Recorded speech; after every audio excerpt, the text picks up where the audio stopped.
Divine Intimacy number 122, Free Sacrifice of Liberty. Presence of God.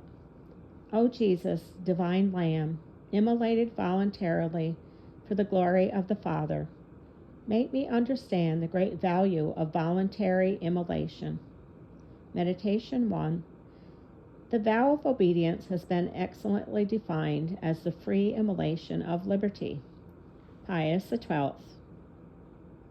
Allocution Congress Religious, December 1950.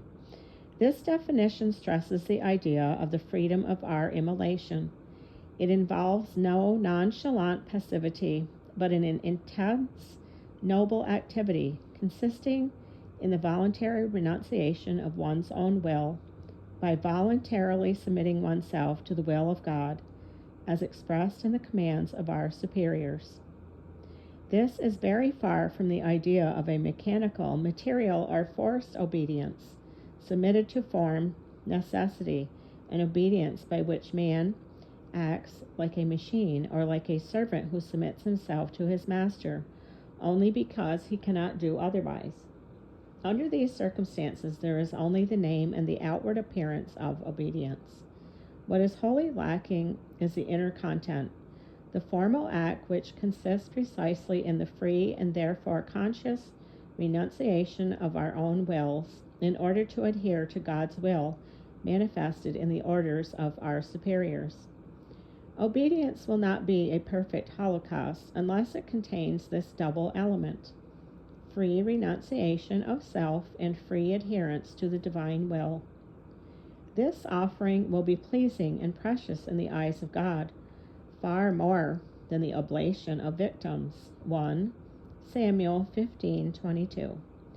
If this twofold interior element is lacking, the exterior act of obedience can suffice to keep us from breaking the vow or the promise made, but it loses its profound value and will never succeed in detaching a man from his own will and casting him into God's will.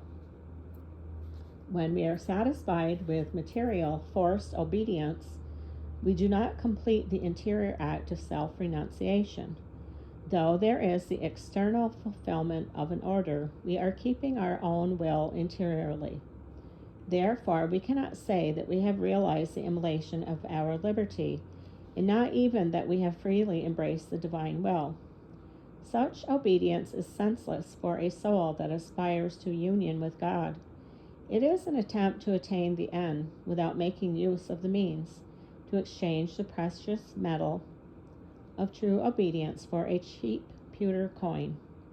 St. Teresa of Jesus tells us that there is no path which leads more quickly to the highest perfection than that of obedience.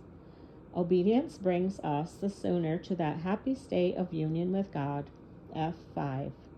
She is evidently speaking only of that obedience which is the free immolation of liberty, which has no desire for any other liberty than to do God's will. Meditation 2.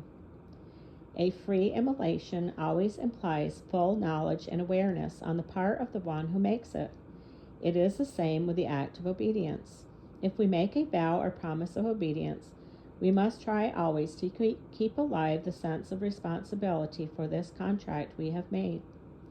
When we pronounce the formula of our profession, we intended to offer our will as a holocaust to God and to be guided by His representative. Therefore, when given commands, and especially those most unlike our own personal ideas or orders which for one reason or another are more painful to us, we should be vigilant lest it happen that we take back in practice what we have offered by our vow, which would be to commit robbery in our holocaust. Our will has been consecrated, sacrificed on the altar of the Lord. It is no longer ours. Hence, we have no freedom to take it back. We should instead use our liberty to live our offering in its totality day by day.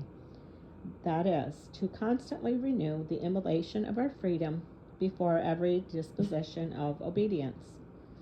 Blessed obedience which permits us to actualize our holocaust. If you give him your will in any other way, wrote St. Teresa of Jesus to her daughters, you are just showing him a jewel, pretending to give it to him and begging him to take it. And then, when he puts out his hand to do so, taking it back and holding on to it tightly. Way 32. Unfortunately, this inconsistency is always possible. Although we have sacrificed our will by our vow, it still remains in our hands, and our fidelity to our vow depends on our own will. It is necessary then to have great determination to overcome our repugnance, to embrace the will of God as expressed in the commands of our superiors. Obedience is the burden of the strong. Pius XII. Allocution to the Discalced Carmelites, September 1952. And rightly so, because it requires strength to denounce oneself. But this burden of sacrifice is sweet to the soul, enamored of God's will. For in his love it will always find the strength to renounce itself. Colloquy.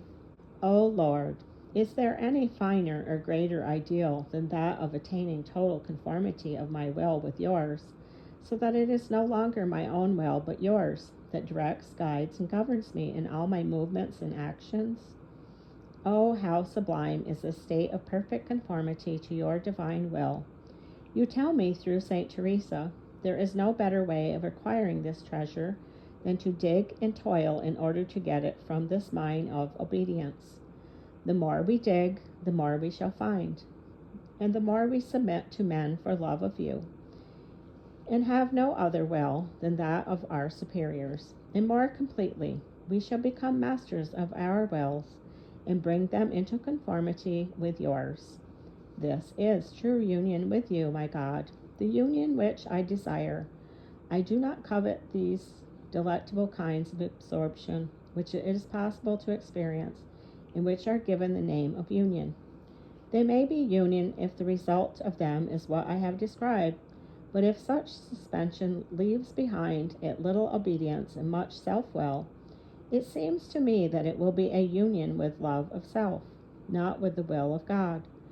May His Majesty grant that I myself may act according to my belief. T.J. F. 5. O Lord, you know my will's dislike of submission, of renouncing itself in subjection to the will of another.